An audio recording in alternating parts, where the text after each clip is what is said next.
Good morning, my friends. It is about 6:45 in the morning, and we are preparing for dinner. Yes, this early.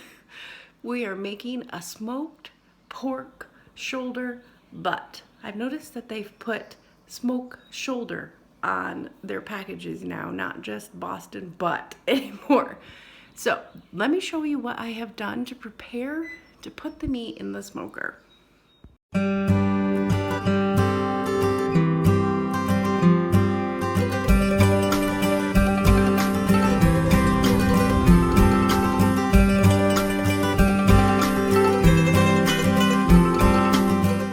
Here we go. This is a 9-pound smoked Boston butt. It is from the pig. And as you know me, I'm not a big pig fan, but we're gonna try it. If it's not overly porky piggy tasting, then I will eat pork, but hopefully this smoker will really make it taste delicious. Oops. So I put a really simple rub on it, just salt and pepper, garlic powder, and some onion powder, and I put a little bit of dry mustard. My kids like the mustard taste. I like mustard on pork or on ham, so I said, let's give it a try. Anyway, so this is our first time smoking one of these. Last week we did a turkey breast. I did not show it because I didn't. But anyway, it was really delicious and so much easier than smoking it out on my grill, how I used to do it. So let's go down to the driveway, to the garage, and let's go get this thing in the smoker.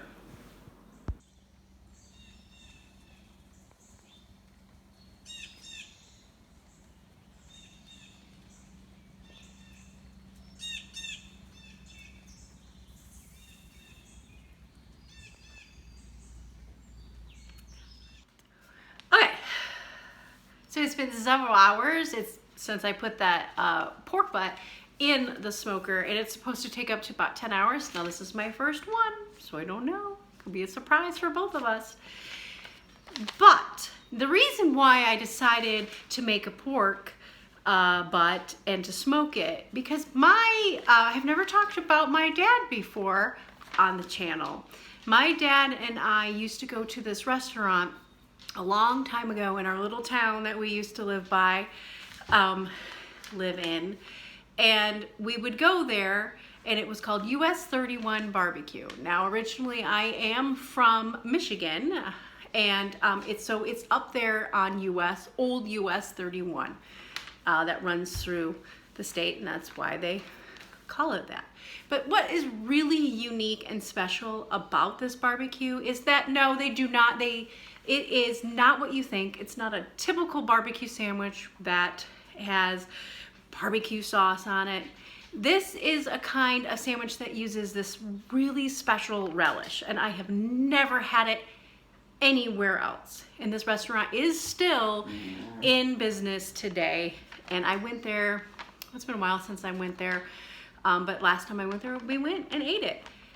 So what they have is a special roaster that's outside outside by their restaurant, and they use a spit roaster and they roast the meat. So technically the meat is not smoked. So technically the meat that I'm making is not 100% exactly the same as the place, but I'm going to make a version that I have come up with from several recipes to make the relish that goes on top of it. And yes, I have made a pork roast in the oven. Actually, my aunt used to make a version of this at a ice cream social that they would have for church, and they would have a big party during art fair that they would have in the town, and they would make this, and it wasn't always quite the same, but it was still pretty good, and a lot of people loved it, and it raised a lot of money for the church to help them out too. But anyway, I don't even know if they still do that anymore, because my aunt doesn't. She was the secretary of a church, and she did a lot for the church. She was like the superwoman of church. She did it all. She was the secretary, and she did a lot of things, and great person to have in charge. But anyway, we're gonna circle back to my dad now. But my dad and I used to go, and there were two places in town. There was a hot dog place and the US 31. It was called G&L Hot Dog, or the US 31. And most of the time I wanted to go to the hot dog place because I didn't like that barbecue. That was gross. Nobody wanted that, especially that relish. Oh, it was gross when I was a kid. But I would go because I was a nice daughter, and I would go because he really wanted to go there. But he also liked the hot dog place too. But so anyway, I remember trying it, and I do remember getting it and thinking this was delicious because I used to get them plain. So I would go there and I would get a pork barbecue because they had pork, ham, and beef. And we would get the pork, and then I would not get the barbecue or the relish on the side, or I think it used to come in a little container. I would never get it. And then I remember tasting it and thinking that is really good. And so then I started getting it on the sandwiches. So we would get chocolate milkshakes, French fries, and pork barbecue. Now my dad would get 2 of them, and they would serve, and he would always ask for a fork, because by the time he finished the first one, you had to use a fork with the second one because it would get so squishy because of the relish and the juice from this meat. Anyway, my mouth is drooling, and I wish I could go there right now, but I'm a little far away from there. So I'm going to make a version of this relish that US 31 barbecue makes for their sandwiches. So this is the recipe here. I found it in one of my grandma's recipes that she had. I did adjust it. Originally it was 1 cup, but you need 5 cups of cabbage here, and you want it really nicely diced fine because you're gonna put it on top of the sandwich. And then we have about there, I got some here. Go. I cut some more, and some onion. You want to do a small onion, so that was a small onion. Let me see. And then we're gonna put in the cabbage, nicely finely diced. You can use a food processor if you want to, but I just used the knife. Right, cabbage is messy. Okay, there we go. Get this off. Now we are going to need, let's see, we'll put it right here. Now we're going to need a cup of sweet pickle relish, so it's about half of this jar. There, now we're gonna need about 1/4 cup of ketchup-ish. Here, we'll just put it in my measuring cup. It's about 1/4 cup. And we need 1/4 cup of vinegar. Oh, put that in there. That's about it, yeah. All right, let's dump this in there as well. Oh, I should have just squirted the ketchup in there, but that's fine. So we'll get that in there, about, give or take. Doesn't have to be 100% perfect sometimes. And then 1/2 cup of sugar we'll put in there as well. Make sure I got everything. Now also we need, it says a small jar of chopped pimentos. But remember, last year I grew a lot of peppers and I pickled them, and they are just like the pimentos that you buy in a jar. So I'm using these here, and you need to cut up. I think the jar is probably 2 ounces, I'm guessing, but give or take, because I remember making this a while ago. I tested the recipe to make sure it was right, or how I remember with the original recipe that I had at home, and it actually took quite a bit of pimentos chopped up, or pickled peppers. So I'm going to put quite a few in. I'm going to chop these up really fine, just like the cabbage. So I'm going to put this in the bowl. Here we go. And it's raining today, and it's a great day to make something yummy and delicious for something later, All right, now let me rinse my hands off. This is fun too. I grew this horseradish and made this in the fall. We need about a tablespoon of horseradish. That'll be good. Oh, it smells so good. I love horseradish. Now, I was talking about my dad and everything. My dad loved horseradish as well. He put it on lots of things. Now, the next thing we're gonna do is go take this and put it on the stove, and you wanna cook it down and get it nice and simmering. So let's move to the stove. So here it is on the stove, and we're just gonna cook this slowly and cook it down and taste it.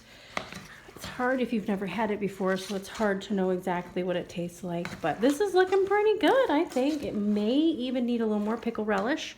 It may need a little bit more pimento, but I will taste it and I will see when it starts cooking down. So the moisture in this cabbage is going to release and make this really beautiful sauce. So when it gets close, I will show you what it looks like. You caught me? No. So while this is simmering away over here on the stove, I tasted a little bit. I did add a little bit more pimentos. And I think it's maybe going to need a little more sweet relish, but we'll test it in a little bit. We'll let all the flavors gel and come together, but we're gonna sit here and we're going to talk. I'm gonna talk about my dad. I love my dad. Now, my dad passed away. Probably go back a little bit. My dad passed away, well, it'll be 12 years in December. Yes, sometimes I forget. He died when my youngest son was just a little baby. But anyway, he got to see him. He got to see all my kids, which was great. My dad was a great guy. I loved my dad. He is, I can't remember how long my mom and dad were married for. I don't know, I can't remember. They were married a long time. I have 3 older brothers. Two of the older, they're much older, a little older than me, and then I have one that's just 2 or 3 years old, older than me. So they had 2 sets of kids. I even had teachers ask me in school if my parents were divorced. They were not. They just had a big span between the 2 sets of kids. But anyway, so I do have 3 older brothers. My oldest brother, he's fun, and then the second brother, absolutely love him. I would call him my favorite brother. Yes, you're my favorite brother. No, all of them are really nice. All of them have their own unique personalities. But let's go back to my dad. I keep talking about my family, but anyway, my dad. I've been trying to think of what to say about him, and this recipe right here, this totally reminds me of him and how much he adored us, and just spending time with him. He was always there. He always listened. He died, I think, kind of young, but he had a lot of health problems and stuff that God just took him home early. And I cherish all the times that I had with him. And let's turn this down a little bit. It's starting to come up to a boil. But I just remember, let me see, it's hard to remember. I remember just going ice skating with him, roller skating. He would take me and the brother that's closest in age to me. We would do stuff together. I don't remember why my mom didn't go. Maybe she needed a break. I have no clue. But I just remember feeling always special. And my dad used to wear these overall that had the Liberty overalls that had the green tag on it. And I used to sit on him when I was a little girl, and he would be like, don't touch that, don't touch my Liberty, or something, like the little label, and it was just a special time. Anyway, I just enjoyed him. He was around. He would come home around 4:30 in the day from work. He used to work at a telephone company, and he did that, but he came home early, which was nice because I remember seeing him, and we used to have dinner at 5 or 5:30. I remember it was strict, and he loved to eat. He grew up rather poor, and so my mom grew from a big family that was a farmers, and they cooked, and we always had big dinners. I feel like we always had food. Food was always important, and which was nice because he had food. He always took good care of us. He made me feel real special. He would talk with me. Even as an adult, I would have conversations with him. And even when he was older and, when I was married, moved out of the house and everything, I used to call my dad on, my mom went to a club thing that she would do on Wednesdays, and I would always call him because sometimes she didn't want to leave him too long because he wasn't well and things. So I would call him at that time. He had dementia, that's it. He had some dementia, so he would forget, and I would call him and I would talk to him. Even before he was, had that, I don't remember him actually like totally forgetting things like some people, but he sometimes would forget things. I didn't really always notice it so much, but I don't know. But I would call him and we would always talk, and my mom didn't even know about it, which was kind of nice. And then after he passed away, I said, I used to call him on Wednesday when you were gone at your club. And she's like, you did? Yeah, so I remember, and I cherish those special times with him. But I do remember just things, he was just a great dad. You know, everybody has their dad story, and he was just a great dad. But this food right here just totally reminds me of this restaurant. So, oh, it's starting to boil. Let's give it a stir. It's looking pretty good, it's getting there. But you want to cook this down and get it going. Let me have a little taste of it. I'm gonna taste a horseradish in it.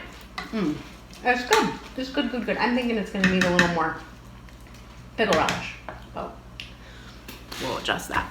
But anyway, so one thing, this is funny, my mom is just gonna kill me. You're gonna kill me. But I do remember when I was younger, my dad loved to drink.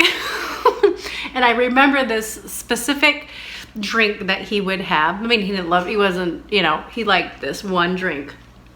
It was called an old fashioned. So I am going to make it for you today.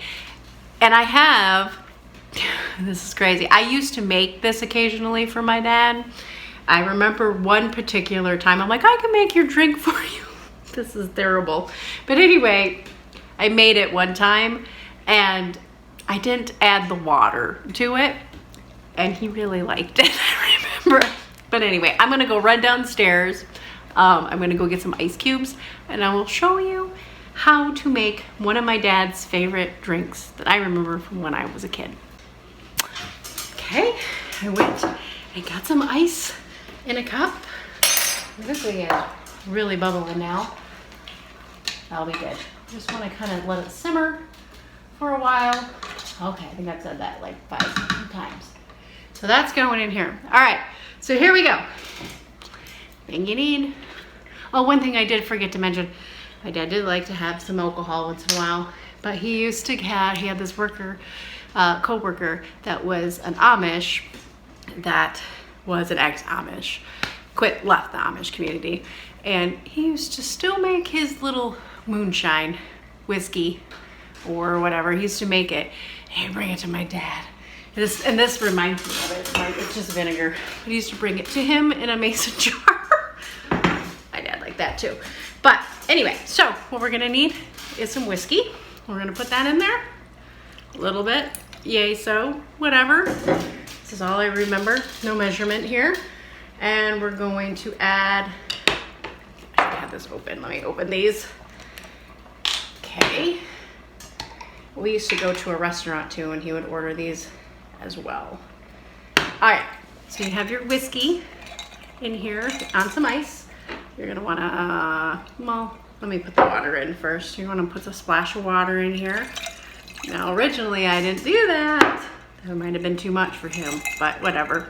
Then you're gonna splash some bitters in there. And then you're gonna wanna put a cherry or two inside your drink. And you wanna sip it. And give it a mix. And this is what my dad loved to drink at home. So let me have a taste. Oh, there's some bitters there. Let me have a little taste. Sure smells like it. I'm not a drinker. I don't generally drink. Definitely not this type of stuff. Whew, but let me take it and see. So here's to you, Dad. Thank you for all the wonderful memories and the love that you gave me over the years. And I will see you soon someday in heaven. Cheers. Oh my gosh. Whoo! Ah! That's gross. Wow.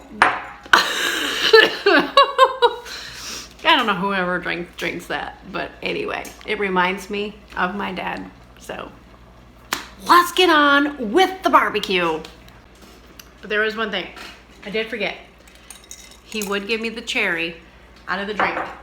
And when he, especially at the restaurant, I remember him ordering this at, and he would take the cherry. I said, can I have your cherry? Can I have your cherry?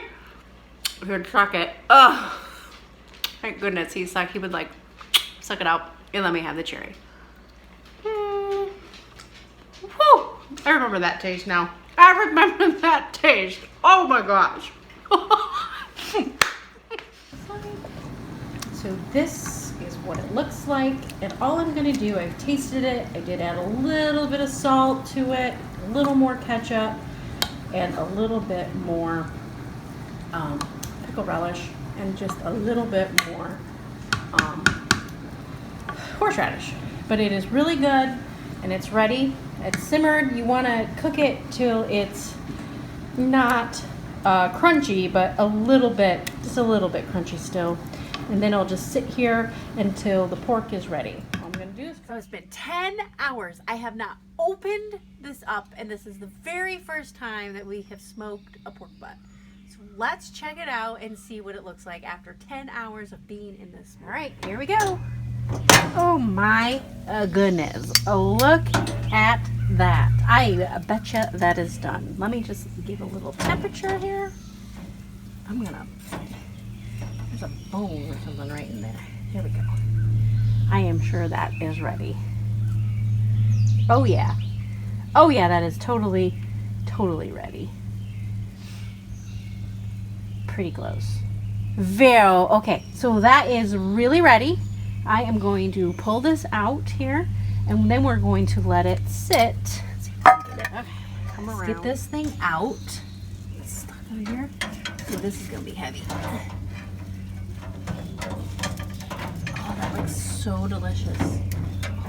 Ooh, here we go. That's so heavy. Look at that beautiful pork roast. Now we're gonna take it inside. I'm gonna wrap it up and let it sit for an hour. I have it all wrapped up. Here, I'm going to let it rest for an hour, and then I will shred it up, put it on the sandwich buns with our relish that we made, and then we'll taste it together. Ooh, baby, look at that. Now, I don't even know where to begin. Let's just kind of do it here. Oh boy, look at this pork in here. I hope it's good. Ooh, oh my gosh. Look at that. Now we're just gonna shred this all up. Maybe not the whole. Shred it up, and then I will put it on the hamburger bun. That's really good. Let's make a sandwich now. Let's put some pork on here. Right on there as much as you want, and don't forget our sauce here. Our sauce. Just put a nice scoop on there. Oh yeah, that is gonna be so good.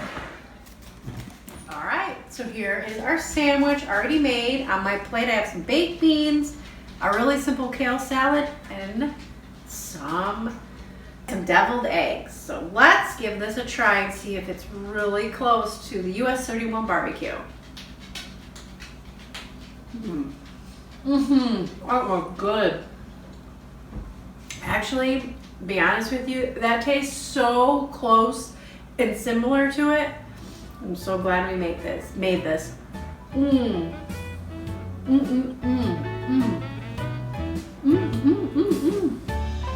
Thank you so much for joining me in this new adventure for my family and I. Now we're gonna go and eat. Have a good day. Bye.